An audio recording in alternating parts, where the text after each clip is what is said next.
Thank you for joining me one more time, YouTube.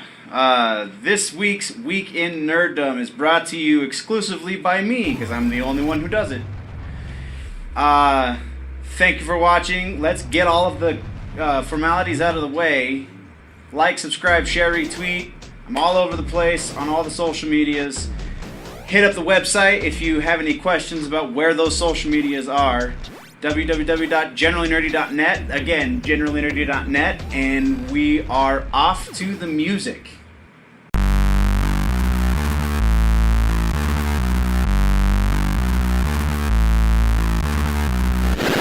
Generally Nerdy.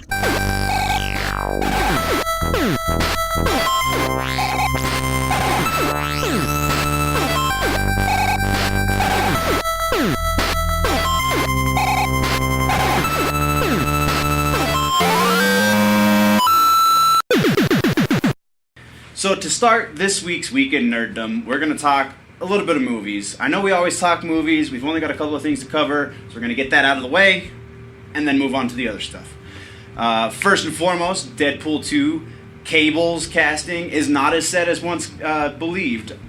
I thought I had read they had offered it to David Holbrook, the sheriff from Stranger Things. However, he's just one of a few names on a short list that they are considering. He was frontrunner apparently last week. This week, frontrunner is Michael Shannon, aka Emperor Zod. Interesting choice. I feel like he could definitely handle the role. I don't know. I just don't know if he'll. I don't know. They're courting him. They're talking to him. They're also talking to Pierce Brosnan and Russell Crowe, aside from Holbrook and Shannon. And I don't think Brosnan or Crowe will take it. I don't think Brosnan or Crowe would actually be a good choice. They're both good actors. They could both handle it. That's not the issue. The issue is, would they affect the proper tone for the movie? Or would you just be going the whole time, look, that's Russell Crowe as Cable, instead of, oh my god, that's Cable on screen? And that's the purpose of these comic book movies, is we want to see these characters come to life on the big screen. And if you're more distracted by the fact that it's a big name actor than by the fact that it's Cable, then that purpose has not been fulfilled. So I don't think Crowe or Brosnan are good ideas for that. I also think that the two of them will change the tone of the movie. I think Michael Shannon and David Holbrook both would not change the tone of the movie. Both would be subtle enough in their celebrity to definitely take on that role properly. There are two names that should also be noted who are completely fan desires. The studio is not considering these two at all. Ron Perlman and Stephen something Lay. I can't read my handwriting, I'm sorry. The guy who played the general in Avatar. Perlman would be great if they were going to make Cable slightly more comedic and probably a little bit more old. I don't know if he's got it in him to still be an action guy. He could. I mean, he's not that old. I mean, and not that I'm being ageist or anything. I just feel like Shannon or Holbrook would be able to handle the physical side of Cable a little better than Ron Perlman. The general from Avatar, again, Steven something, he would be pretty cool. He's got the right intensity flow, and he's got that kind of gravitas that I feel like he'd be able to do it. I just don't know his acting ability, if he'd be able to handle it on the delivery. Physicality and that sort of thing, absolutely. Acting ability, how heavy are they going to play Cable? We don't know. So I can't really say if he would be good, but it doesn't matter because they're not considering him anyway. They're only considering those four. Oh no! Also, Kyle Chandler from Friday Night Lights. I believe he was the coach. I didn't watch the show. I couldn't say. I didn't really care because I didn't care to do more research because I don't think that he's going to be the one that gets it. If he is the one that gets it, I'll do a little bit more research and we'll talk about it. That will be the new point of the conversation. They are going to very soon, according to the news reports that I have read, very soon they're going to officially announce who's going to play Cable. How soon is very soon? Next week, tomorrow, Lord only knows. But we will find out the actual actor who will be Cable shortly. I mean, before the movie comes out, at least. So, moving on to the next bit of movie news. Power Rangers, just a real quick little side. Power Rangers are going to do a 6-movie story arc. I don't know if they've signed contracts for all 6 movies or if that's just what Saban wants to do, but that's the direction they're going. We'll see after the movie comes out. I believe it's next week, if that's going to be a feasible goal. Woody Harrelson recently has come out and said that he thinks that the Han Solo Star Wars movie is going to be the best Star Wars movie ever. Star Wars fans, or Star Wars nerds everywhere always say you've got Empire Strikes Back is the best, you've got A New Hope is the best. Rarely do you hear Return of the Jedi is the best. Some people do. Anyway, never have you ever had a Star Wars movie that was... Critics loved it, fans loved it, casual viewers loved it, and all of them said it was the best. Woody Harrelson believes that this Star Wars movie will be the one. I hope so. I feel like they got onto the right track with Force Awakens. They continued on that track and then jumped in leaps and bounds with Rogue One. So it can only get better. We'll see this year with The Last Jedi. Are they continuing on this path? Though I don't know, that might be an apples and oranges comparison because one is proper saga, one is Otherworlds or Elseworlds or however you want to look at it. It's not proper saga material, so a little bit difference there. Only time will tell. Moving on. Speaking of the conversation we started last week about reboots and sequels and which is the better way to do it, Legasequel was the one that I decided, and if you, dear viewer, think otherwise, was the best way. Legasequel is my way. If you think otherwise, say so in the comments below. Let's start a conversation. Legasequel, I think, is the best way to do it. They're talking about proper sequel to Zombieland. The directors and producers, the guys, I'll tell you, Rhett Reese and Paul Wernick, I believe they were producers on the first Zombieland, are also producers on Deadpool, and they're harassing that studio that owns Zombieland, just like they did Fox for Deadpool, in order to get Zombieland 2 made. And more power to them. We're going to hear, they did it at a convention last year, CinemaCon, I believe is what it's called, which is happening again in 2 weeks. So we'll hear more, hopefully, by then. And I loved Zombieland. If you didn't like Zombieland, I feel like you don't like zombie movies, because that was playing on all of the tropes in a fantastic way. Also with Woody Harrelson, connecting things and moving on. And then our final note for the movie portion of this week's episode is Ivan Reitman, right? Yes, Ivan Reitman, something. The producer in charge of the Ghostbusters was talking about the future of the IP. I agree. He said that he thinks that the Ghostbusters is such a great intellectual property because it's a very unique opportunity to tell unique stories. And I definitely agree. I totally love the first 2 Ghostbusters movies. Even the second one that apparently everybody hates. Did not like the reboot because it wasn't funny. Poorly acted, played entirely too many stereotypes and tropes, and just not the movie it should have been. But I loved the cartoon. I even passively liked the original cartoon, which had nothing to do with any of the other properties. I feel like it was the name before the movie, and then the second cartoon, the real Ghostbusters, or the new Ghostbusters, or something to that effect, was continuing story from the movie, and then the comic books were likewise.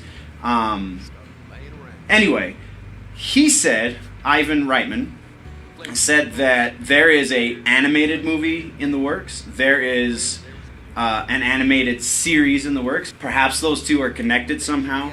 There's also more live action movies planned.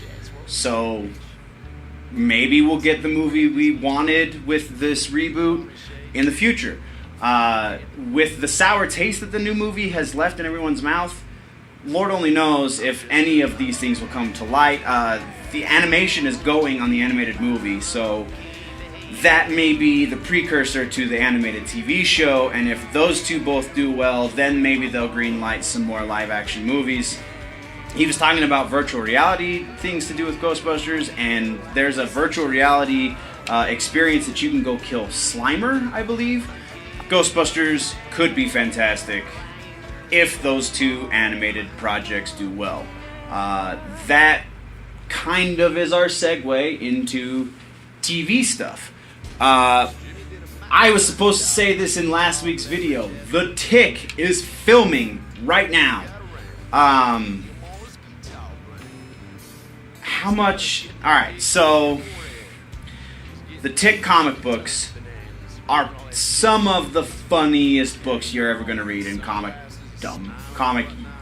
book universe of all the different places. The Tick is a parody in and of itself, but also is really great writing, just funny. I don't think I've read maybe more than a handful of issues where I didn't honestly laugh out loud. So, the Tick animated series, let me say that again, the Tick animated series is not everyone, but most people's introduction to who the Tick is, and that then got most of us reading the books, and then we all fell in love with it, and yeah.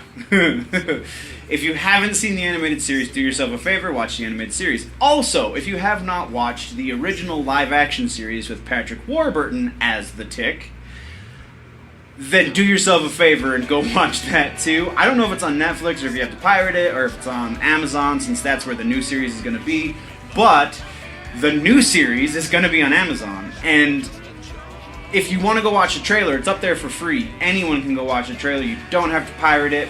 Pirates, put down your hooks and eye patches. Go watch the first episode, because it's up there for free, of the new Tick. And that's the episode they were trying to sell it to the audience with, because Amazon bought the rights. And you'll see why it's going to be a different Tick. It's absolutely going to be a different Tick. I read a review of it that said it's slightly more grounded in reality, and I'll buy that. That seems like a fair enough explanation of what this new series is going to be, but it's still the Tick. Patrick Warburton is an executive producer. Ben Edlund, who created the damn thing, is an executive producer, who also is producer on Supernatural, which is another show you must be watching. Supernatural's great. We'll talk about Supernatural probably in an episode all by itself in the future. Unfortunately, I don't have a whole lot of TV news right now. Everything's in the middle of it. So, like I said, we're watching Walking Dead and we're waiting for Game of Thrones. So, the only other thing I have is One Punch Man is coming to Netflix. So all of you who pirated it, you did it for no reason. You're going to be able to watch it on Netflix, and it'll be properly it'll be properly translated into English. Not much to say about that. I just feel like that's going to be a really cool thing to watch. So, watch One Punch Man. Watch The Tick on Amazon. You must. You simply must watch The Tick on. Moving on to music news. Just a couple of random things, I feel like. It seems like I was going through all of my sources, and just not a whole lot of really crazy interesting stuff is happening aside from the movies right now, which is unfortunate because it's all such rich entertainment: television, comic books, video games, all of it. I mean, we've got we'll get to comic books and video games in a minute, but in TV, like Fear the Walking Dead, we don't know what's going to happen with the next season. Any of the animated shows that we watch, just no announcements yet. So I don't know. Unfortunately, that's the state of things, and that's just the way we have to deal with it. But music-wise, like I said, that's kind of where I started having this thought. Clutch is announcing, or has announced, that they are going to do their first annual Earth Rocker Festival, which sounds like it's going to be pretty awesome. They're opening the initial gates at 9 a.m. to the festival. It's on May 20th. It's in West Virginia. If you live in or around the state of West Virginia, and I don't remember the name of the city because I don't live in West Virginia, or the city in which this is held, you simply must go because it is Clutch, and Clutch is amazing. Even people who don't like heavy metal or heavy music even like Clutch. So check out their new album, Psychic Warfare. It's pretty great. Earth Rockers, probably one of their best. This is the festival in honor of that album, or sharing the name with. I'm not entirely sure, but Clutch is putting it on. The Sword's going to be there. A couple other bands I haven't heard of. But The Sword is awesome. Clutch is awesome. No reason you shouldn't go. May 20th in West Virginia. Check it out. Kevlara Conspiracy has announced they're working on another album. I didn't realize they had put out... I dig Kevlara Conspiracy. I think Max and Igor together is beautiful heavy music. If not overly simplified, and you can kind of see where Max is going all the time. But Kevlara Conspiracy, their first album, which I do have, was pretty fantastic. On bass, they had the bass player from Gojira, and just very heavy. Not what I said. You know, when I started this piece, I said Max is kind of transparent and overly simplified and such. So like he has a kind of a formula, and Kevlara Conspiracy, the first album, didn't really stick to the Kevlara the first album didn't really stick to the Kevlara formula. So I dug it. Partially because it was a little bit of a supergroup, partially because I'm sure he just wanted to branch out and do something different. And he had Igor back behind him, so I'm sure that helped. So yeah, Kevlara Conspiracy is working on a new record. If you like super heavy stuff without much thought behind it, but still really good, check it. Keep your ears posted because that should prove to be very good. Rammstein is putting out a new documentary. I don't know how much music is going to be in it, but they've been releasing teaser trailers for it for the last week or so. Probably a little more than that. But Rammstein, they are working on a new album. It usually just takes them like 6 years to freaking write an album because of their overly democratized system, which is fine. If all 6 of them have to sign off on a song for it to get published, then that means that song is going to be phenomenal. And so far, so good, because they haven't really disappointed yet. So while they're working on it, they're releasing this documentary called Rammstein Paris, and just judging by the trailers, it's going to be pretty epic. Just Till and the boys are a little nuts, and they put on a wicked show.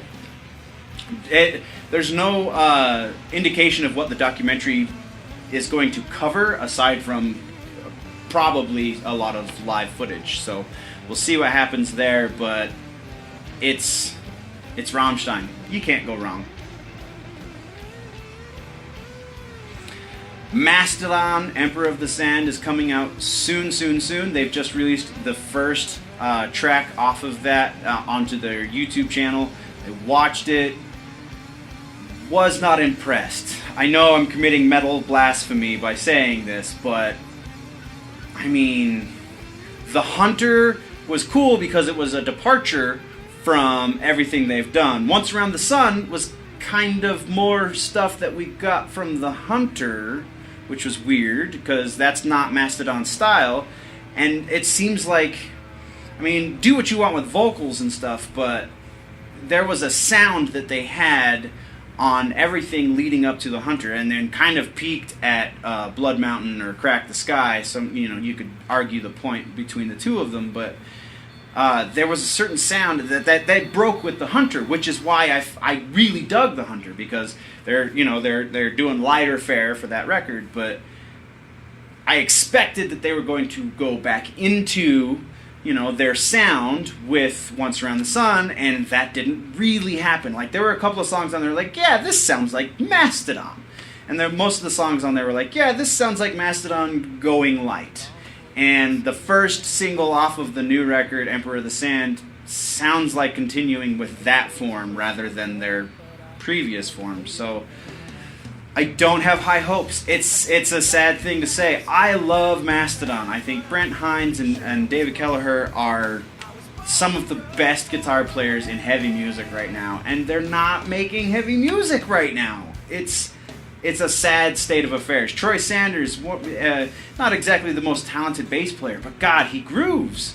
And Bron Daler, easily top 5 metal drummers ever. Not just existing right now, but ever. Bron Daler is a fucking god. And there's just so much good music that still sits inside of them that if this album is a disappointment, it's really gonna hurt. I love Mastodon. But it is what it is. You can't blame a band for expanding and changing. And they do that consistently. Whether or not I like that change is irrelevant because they are growing as artists. So more power to them. I just really hope it's a great album. Primus and Clutch have announced a stateswide tour all across the country. They're not coming to Colorado, and that's annoying. However,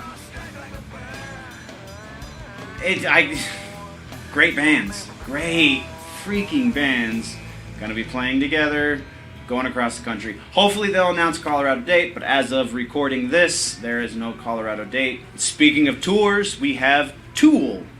Tool is going on tour because they're working on a new album, should be out this year, I believe, and they continue to announce more and more dates. They just announced 5 more 2 days ago or so. So that should prove to be quite incredible. Tool is always fantastic. And we're moving on. So now we're on to comic books and video games section of this week's Week in Nerdom. First off, we're going to go comic books. First off, again, not a whole lot to report on unless you're reading specific books, and there's so many specific books. I can't report on them all, so just the little bits that I think that will appeal to everyone.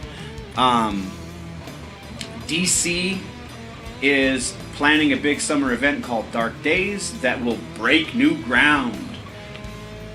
What that means, Lord only knows. They've said they were going to do that a couple of times now, starting originally with the New 52 a few years ago, and then the New 52 from just a couple years ago, and then with the Rebirth, which Rebirth legitimately has been pretty meta, so breaking new ground, sure, I'll buy that, but you can only retell these stories so many times. So to me, when they say they're breaking new ground, that's gotta mean that they're gonna start something new. I don't know. I don't know what that means. If they're just gonna retell the same old stories, or if they're going to pass on the mantle. Batman's gonna retire. Superman's gonna retire. Something. I don't know what that is, but something new is gonna happen. Hopefully. The Marvel has started a Darth Maul series for their Star Wars universe that they now own. They've done really well with Vader so far. Apparently, it's two issues in. I didn't know it was coming out. I'm going to catch up on it now that I know it exists. 2 issues in though, it's starting off a little slow. Hopefully they'll pick up and make it as great as Vader books have been, but only time will tell with that one. And then, okay. Also, comic book wise, we have a new X-Men series starting. X-Men Blue #1 is going to see the reformation of the original X-Men. So Beast, Angel, Iceman, Jean, all the original, and Beast without all of his fur and all that jazz. So Well, that will be really cool. It's called X-Men Blue #1. Check it out. I feel like that's a pretty universal book. Everyone will want to read that. So X-Men Blue #1 comes out next month, I believe. Something like that. Maybe it's next week, but I'm pretty sure it's next month. And then also, throughout my research for today's episode, I learned that apparently DC is playing off New 52 as Dr. Manhattan screwing with the time, the getting rid of 10 years and changing so much stuff. And I know this isn't news to anyone who reads comic books. I understand that a fair amount of people who actively are reading books right now already know this. However, there are those of us who are a little more casual with our comic reading because we have, adult responsibilities like bills and things. And being a nerd for a majority of people does not pay those bills. So I'm playing a little bit of catch up on this point, but what the fuck? What the hell?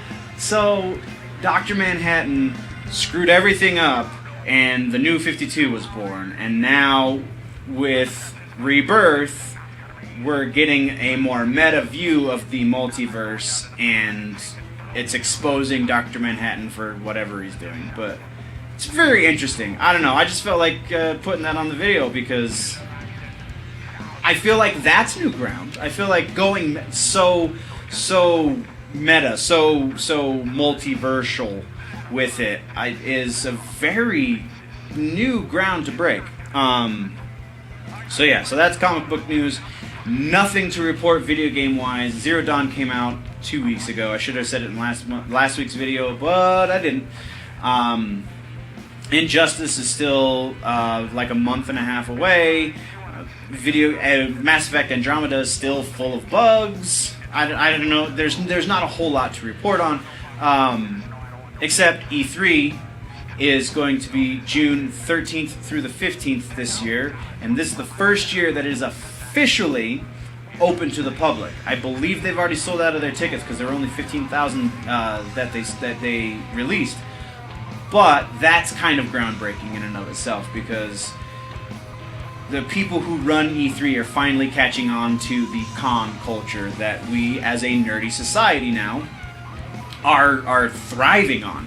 It seems like everything has its own convention, even Mortal Kombat. As much as I love Mortal Kombat, I never thought I'd see the day that there was strictly a convention dedicated to Mortal Kombat, and it exists. So E3 is possibly going to go the way of Comic-Con, hopefully, in that it's going to just open up to the public and still be the amazing video game outlet for what's to come for all of the creators. Only time will tell, really, if that happens. I know I say that a lot, but it's the truth. If you have any comments, questions, you want to send me some horrible, hateful things, whatever you want to do, definitely leave that in the comment section below or on the website, generallynerdy.net. I thank you so much for sitting through these videos, and those of you that do, and I almost forgot. Beauty and the Beast. Saw Beauty and the Beast. It was great. I'm not going to do a proper review video for it. I'm just going to talk about it here on the Weekend Nerdom. If you saw the original animated movie, which who hasn't, then you should have an appreciation for this new live-action movie. That appreciation should grow in leaps and bounds by the end of this movie. It is so expertly done. The only qualm I have is a technical issue. The Beast at times looks like he's in a video game. And so it seems like this weird disconnect, because when you have a close-up shot of the Beast's face, it looks fantastic. It looks passable as like it was practical effects. I feel like there were very, very little practical effects in this. And there were plenty of scenes that would have benefited greatly from practical effects. A guy in a giant beast suit would have made things go a lot more smoothly in certain areas. But again, that's a very minor issue with this movie. Otherwise, Emma Watson was the perfect choice to play Belle, even though she's British and Belle's French, but who cares? Because when you almost look like the damn animation and you can hold a tune, she's not the world's greatest singer, but she's not bad by any stretch. There's no reason why she should have not been Belle. And there's no reason why you should not enjoy this movie. I heard from some millennials, I was shopping before I went to go see the movie, I heard from some millennials who worked at the store that it was like I was watching a play for the first time. It was just like the animated movie. They added a couple of songs, and usually when you get something that's secondhand like that, it's not as strong. Oh my lord! Some of these songs should have been in the original. They were so insightful, and like it added so much to the story that it's kind of like, wow, why wasn't this there to begin with? But yes, Beauty and the Beast, go see it. It was very expertly crafted. I gave this one a 50-50 based on their adaptations into live action previously versus their animation from years past. And this one definitely came out on the top side of that 50-50. It is exactly what you would want out of a live action remake. And with that, I do say thank you so much for watching. I do these videos because I like to have these conversations. Granted, right now it is mostly a one-sided conversation, but conversations to be had nonetheless. Join the conversation, leave me comments below, send me emails, Dustin@generallynerdy.net, visit the website, generallynerdy.net, view some of the stuff that I'm writing. There's so much that we can talk about, so much that you can engage in this culture that we live, and I'm just here to be the catalyst for that. So, if you would do me the giant favor of remembering that if it is generally nerdy, then it's probably right here.